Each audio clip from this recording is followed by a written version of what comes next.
The Energy Talk. Hello and welcome to the Energy Talk podcast. My name is Olubumi Olajide, and thank you so much for joining us again this week, because on this episode we're going to be speaking with Doseke, who is the Managing Director of Oolu Nigeria's operations. This is episode 5 on our series on renewables in Africa. Last year, 2020, Oolu raised $8.5 million in their Series B funding round, which was led by RP Global, Persistent Energy Capital, Gaia Impact Fund, DPI Energy Ventures, and of course, if you've been listening to the series, All On as well. And we're going to be speaking about their expansion to West Africa and what it's looking like. So in this episode, we're going to be having a very honest conversation about what it's like growing in the region and what it's like looking for talent and upscaling your workforce. And I really appreciate Doseke's honesty here when we talk about these topics especially. I've had a great time this past few weeks speaking with different founders and leaders of energy companies in Africa, and really looking forward to sharing this episode with Doseke. So let's get right into the conversation, and I hope you enjoy this one. So I started off my career maybe like some Zen years ago as a computer programmer. I think at that time, computer science was new. And in Nigeria then, I had friends that were studying computer science and had never seen a computer. So I wanted to study computer science just because I was curious about it, and I wanted to understand, what role it could play in life and business, etc. And then on the day I was on the line signing up for my course at school, a friend I met, she was like, what are you studying? I'm like, I'm studying computer science. And she's like, I'm doing computer science and accounting. I'm like, okay, that sounds interesting. Maybe I'll do computer science and accounting then. And that's how I ended up studying it. But I quickly realized I didn't want to be a techie. I liked the interaction with human beings, and I wasn't down with staring at a computer screen for like 2 days trying to break a code. And so I moved from that to strategy consulting, and I did strategy consulting for some time, and then I decided, would all the solutions I prefer as a consultant, would it work if I had the opportunity to implement them myself? And so I decided to go run a business. It was an IT company, and I wanted to try and put into practice some of the solutions that I designed as a consultant, as a strategy consultant. And it did okay for some time. And then I realized, there are lots of businesses in Nigeria, lots of SMEs and lots of startups.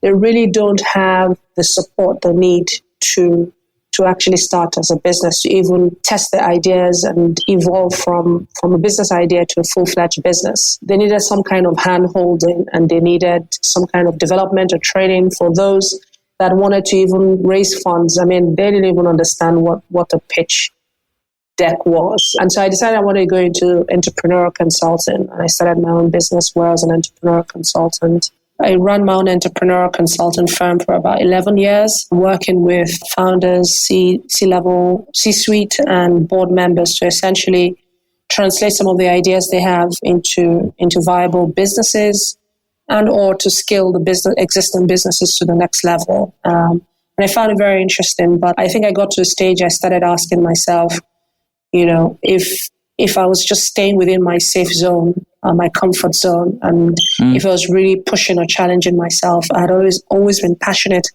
about using business and enterprise to solve societal challenges and problems. And I had come up with a model that, during one of some course I had attended on how I could do this.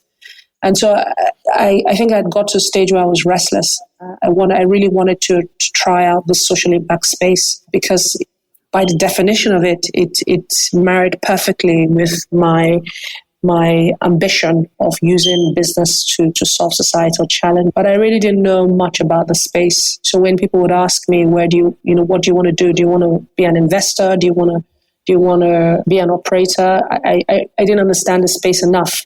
And so I decided to do a bit more research about it. And I just started spreading the word and talking to people. And again, an important lesson for anyone that wants to get into a space that they don't know.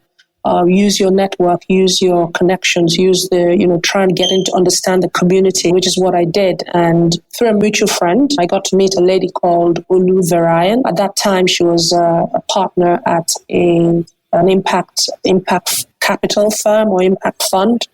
And Oolu was one of their portfolio companies. And they were looking to open the Nigerian market and looking for someone that could drive that. I felt this was a perfect match because he gave me the opportunity to get into the space. He gave me the opportunity to leverage on my existing skill sets of growing and scaling business, while at the same time being exposed to the industry in this regard, the energy space, the renewable energy space, and the ambition to bridge the energy gap, which is what Oolu has, and provide clean energy for the millions of people that are totally off grid or that are using they're in low grid or poor grid locations. And if you look at Nigeria, I mean that category of people is just enormous. And so that's how I arrived at Oolu.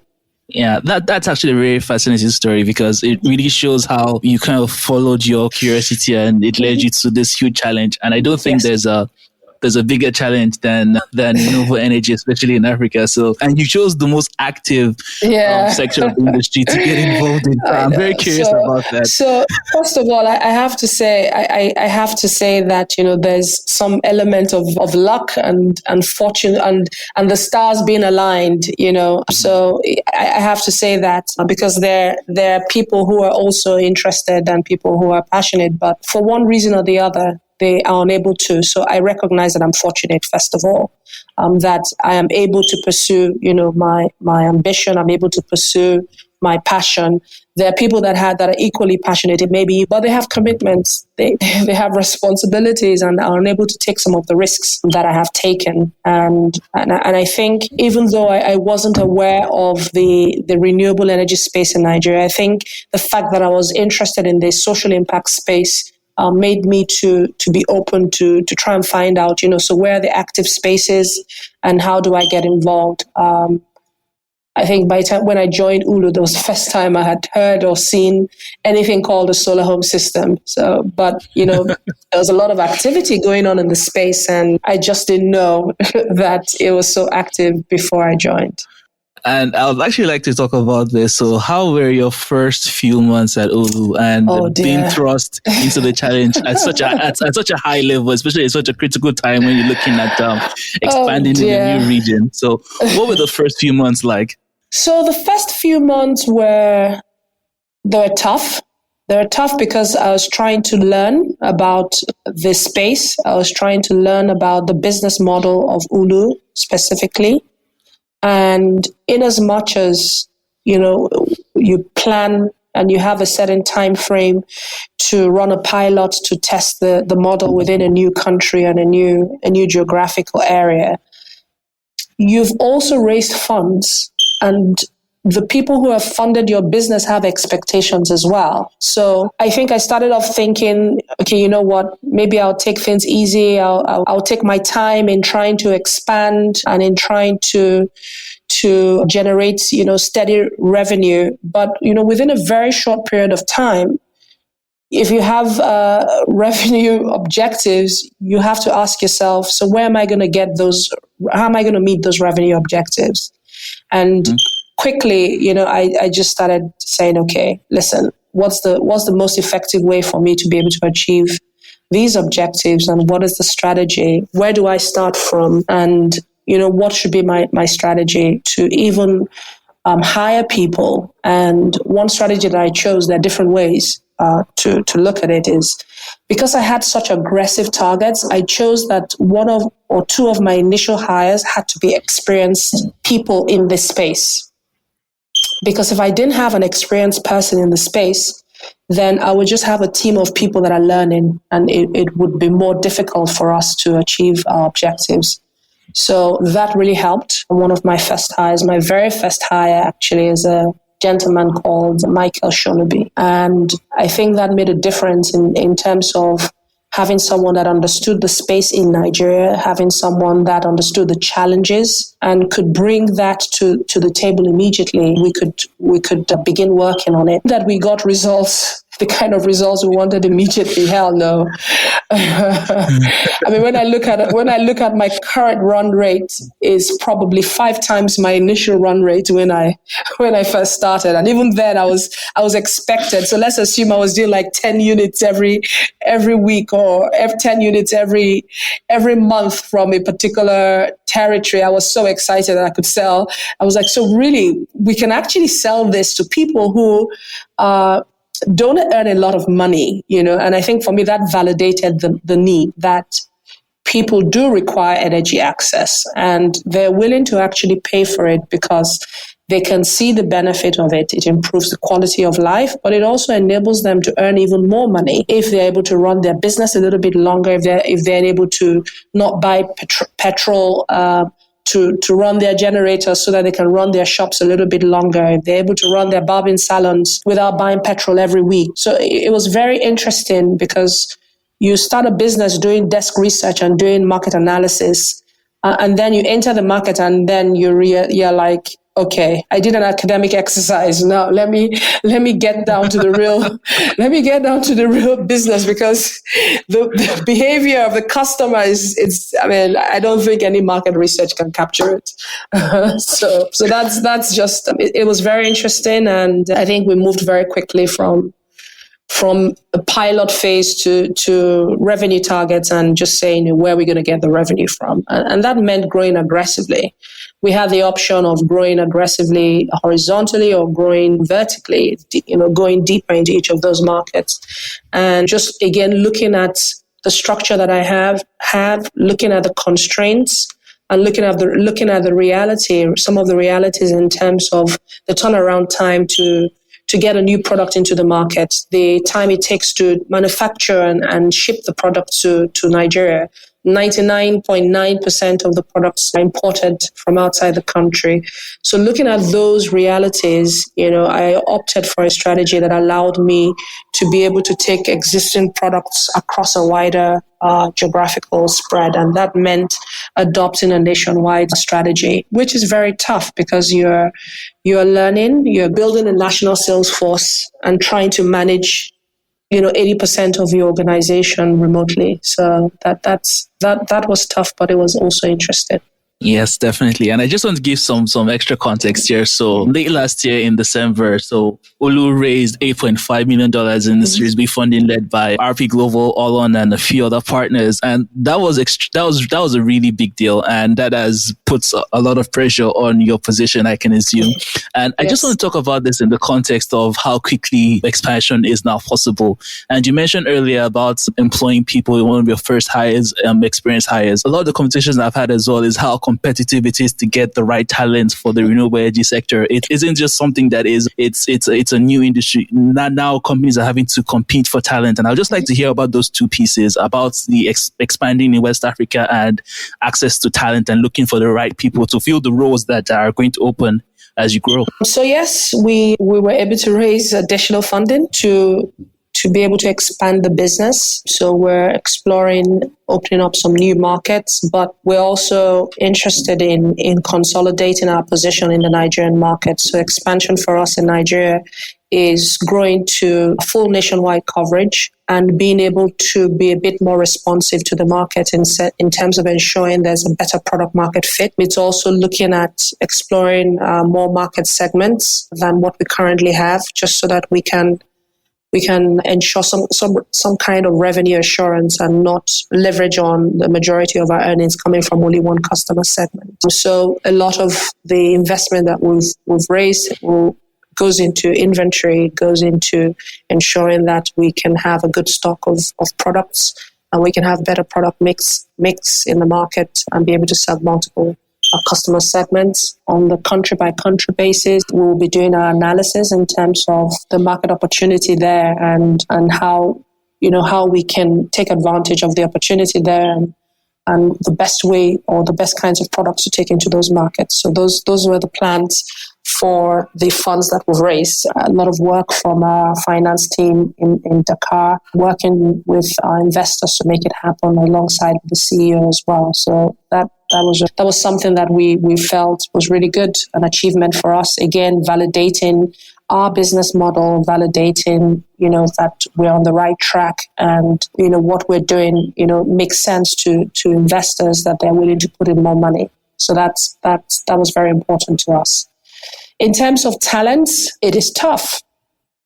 I think when I first started, this was 3 years ago, we had some kind of unspoken agreement that we would not poach from each other. This seems like light years ago, right? But within that time, the amount of players that have come into the market has probably doubled. In terms of active players that have come into the Nigerian market, it has doubled, and it's difficult to not do that. So it's something that we're looking at. And even when you find good salespeople selling renewable energy, it's not easy, because it's not an FMCG product where it is a necessity in that sense that, they need to eat, they need soap, they need, household things, and it can be packaged in small quantities so that they can afford to buy it. An SHF system cannot be broken down into smaller quantities so you can afford it, except maybe you offer a financing plan. So yes, it's difficult. And if you imagine, even if you just use the bell curve as a metric, in a bell curve in a population of X, right? Only about 5-10% are top performers, right? So even if let's even assume you want to poach, right? There aren't that many top performers out there that you can poach, number one, right? So you now have to say to yourself, what kind of development program can I have in-house that ensures that people coming into the organization are able to skill up quickly, are able to understand how we sell, what kind of structures, what kind of processes, what kind of support systems can we put in place to ensure that, whoever is coming into the sales team, the learning curve is reduced and they can start, hitting targets and start performing, within a month or two of coming on board. And so we've had to look at that in terms of not just onboarding, but in terms of development and in terms of the corresponding sales support operations to enable them get there. But it is tough. The second thing is you also have competitors that are attracting, lower level employees and offering them higher level positions, right? With more money. And it's tough because you're faced with the challenge of, I know this person, for example, is not a manager level, but my competitor is offering him or her, a manager level role. Do I match that, or do I let him or her go? And it's very, very tough. It's very, very tough. But at the end of the day, you have to do what is best for the business. You have to do what is fair to all employees within the organization. You don't want a situation where one aspect of the organization feels that, they don't feel like they're part of the organization, or feel another part of the organization is being treated unfairly. So it's a constant balancing act, I would say, in terms of that. And you can only try to create the culture, and you can only try and create the kind of environment that the people who are within it have a reason to want to stay than not go. I think that's because there's only so much money you can afford to pay someone. There's only so much money you have to be able to counter an offer. But what I think is important is to give them a reason to want to stay, and to be transparent and be honest with every step of the way, to make them see a long view within the organization and see themselves within that long view of how they can progress across the organization for as long as it's possible. And in the event they choose to part ways, that you create a relationship and an open line of communication that they can still tell you they want to leave. And, but still work with you to find a replacement, or work with you to groom people that can take over. I think that's the most that you can do. Other than that, if you get into a price war, the same way if you get into a price war, it just turns to a bloody Red Sea. So You just have to find, other ways of being able to ensure you have the right talent, you're attracting the right talent, and you're retaining the right talent. Yes, that is very interesting, because a lot of times we hear from the other side, we hear from people who are looking for opportunities, but the reality is that there are a lot of opportunities that are there, but it's just matching the right skill sets and looking for the right development plan to get the right people in and to really build them up. And I'm curious about the other challenges you faced. So I know that Oolu isn't just looking at Nigeria, looking at other West African countries. So how has it been setting up that base? And are there any major challenges that are similar between our markets, or do the consumers behave in very different ways, and how are you reacting to that? That's a great question. When I look at Oolu and where we are, we're majorly in Francophone countries, and Nigeria is the only Anglophone speaking country. And I think the Francophone, in terms of the culture, the language, the customer profiles, are totally different from Nigeria. Maybe if there was another Anglophone country in our portfolio, I would be able to do some kind of a comparison of Anglophone countries. But right now it's Francophone and Anglophone, and they're totally different. And it's tough because as an organization, you have to build systems that can work in anywhere you operate within. And I think the good thing about Oolu is that we're constantly listening, and we're constantly looking at how our systems can respond to the markets that we're within. I think we're flexible enough, and we try to reduce the number of levels between anyone and a decision maker so that we can get things done faster. That is the aspiration. But we're constantly looking at what do we need to do in each country or in each geographical area that we operate within. We don't clone something in one area and replicate it in another area.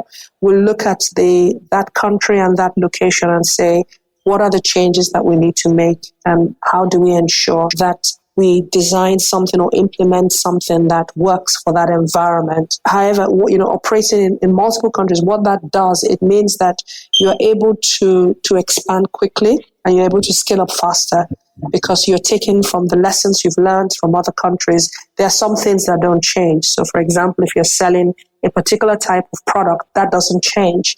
What may change within that country is finding the right customer segment to sell to, or understanding, where is their need in that country, and what products within our portfolio are best suited for that country as a way to enter into the country and make the maximum impact that we need to. So I think that has been interesting, and it's challenging trying to make sure that there's a balance. It's challenging trying to ensure standardization, uniformity, fairness across all countries. So goal and our aspiration is that if you walk into an Oolu office in Nigeria, or you walk into an Oolu office in Senegal, you should get the same feel.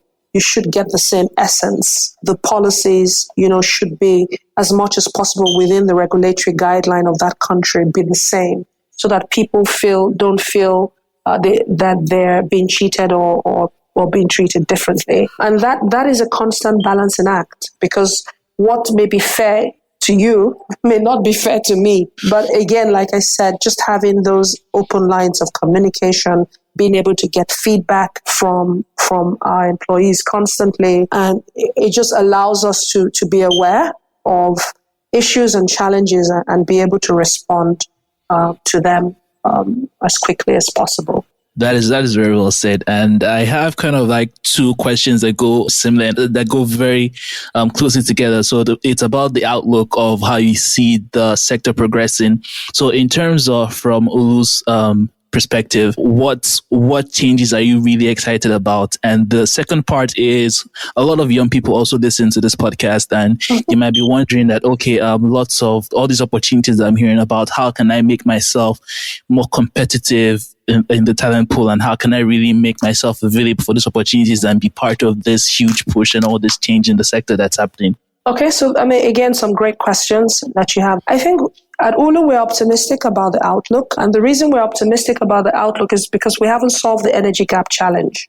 So as long as the challenge is still there, then it means that there's still work to be done, and there are people that still need to to have solutions that will power their aspirations, whatever those aspirations are. So we do expect that there will be continued growth in the space. That's why we're in this space. I mean, and this may not necessarily be Oolu's position, but I think that increasingly we have to be saying to ourselves, beyond people at the bottom of the pyramid, beyond people that are in rural areas, are there other customer segments that do have a need as well to bridge the energy gap?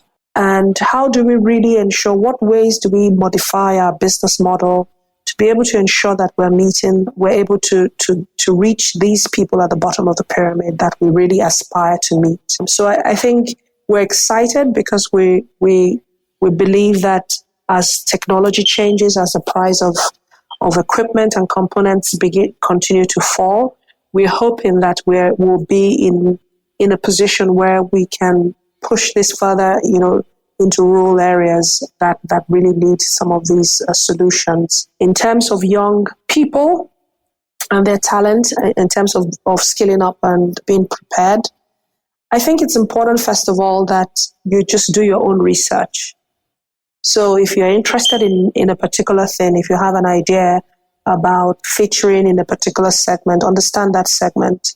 Understand who the players are within that segment. If you have a business idea, get into communities and ecosystems that are able to vet this business idea. Work, within your network and your relationships, and build relationships with people. Constantly learn, spread the word.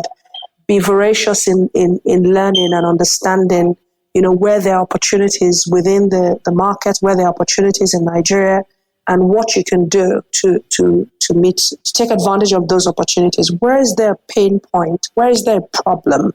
And if you look at Nigeria, I mean, there are like 1,000,001 problems to solve, right?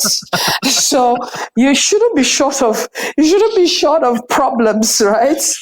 It's the challenge now is how are you applying those frustrations? How are you applying those challenges to say how can I solve the problems? So I'm talking a little bit more about the entrepreneurship track.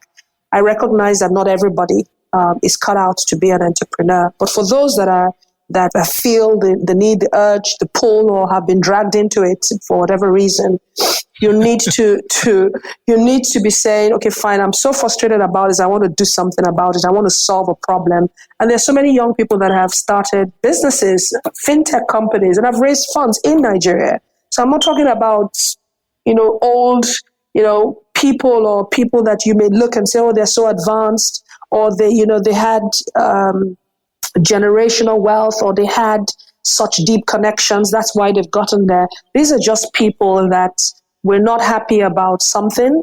They decided to pull their resources together as young people, and they started a company. Some of them have raised money.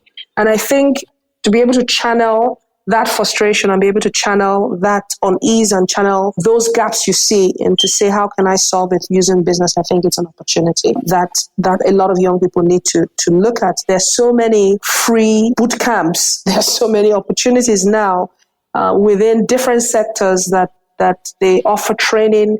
They offer you to do ideation. Allon, for example, has a business incubator specifically for the energy, for the off-grid or renewable energy space. And there are other businesses that run incubators or accelerators, so I think you should take advantage of that if you're there. Try your idea, vet it, talk to people, spread the word to whoever cares to listen to you. Just keep on talking about it. For those who don't feel they're on the entrepreneurial track, I think you should be asking yourself, what are these universal skills that when I look at the business space, when I look at the new companies that are coming up, when I look at the new industries that are emerging, these are some kind of skill sets that I see that cut across, and then begin to acquire those skills. That's the simplest way. If you acquire those skills, you even become more marketable, because with COVID, there's a lot of remote work being done now. There are consultants being employed. There are software developers being employed remotely. There are technicians being employed remotely. But you have to have the skill set, and you have to do a bit more research, a bit more work to say, where are these emerging sectors or these emerging industries? What are some of the common threads that I see in terms of skill sets across these industries? What are some of the 21st century skills that I should have? What are some of the applications I need to start using? I need to know about. I remember before I started understanding about Slack, and I was like, Slack? What's that? Why can't I just send an email? But you have to understand what are the new technologies out there, and how do I make myself more marketable? How do I position myself? And be willing to go for internships. Be willing to take on internships, even if you're experienced, because that gives you an opportunity to get into the business. Once a company takes you on as an intern, except you're so bad, right? As long as you're not, they've invested time in trying to develop you. They've invested time in trying to teach you something. It only makes logical sense for them to say, are there vacancies within the organization that this person can transition to? So you should be open to internships, be open to learning. A lot of people are, when you tell them to do internships, they're like, how much are you going to pay me? And sometimes you need to look beyond that and say, what I want to learn is more important. As long as and most organizations they have a human face, they would cover your transport and maybe for your lunch and something. But you really need to look at, how do I get the opportunity to learn, to put something on my CV or my resume that shows that I have done something. And I think if you do that, and of course, there's chance and there's luck and there's time, you should be able to get something. That is really, really brilliant advice. I completely agree there.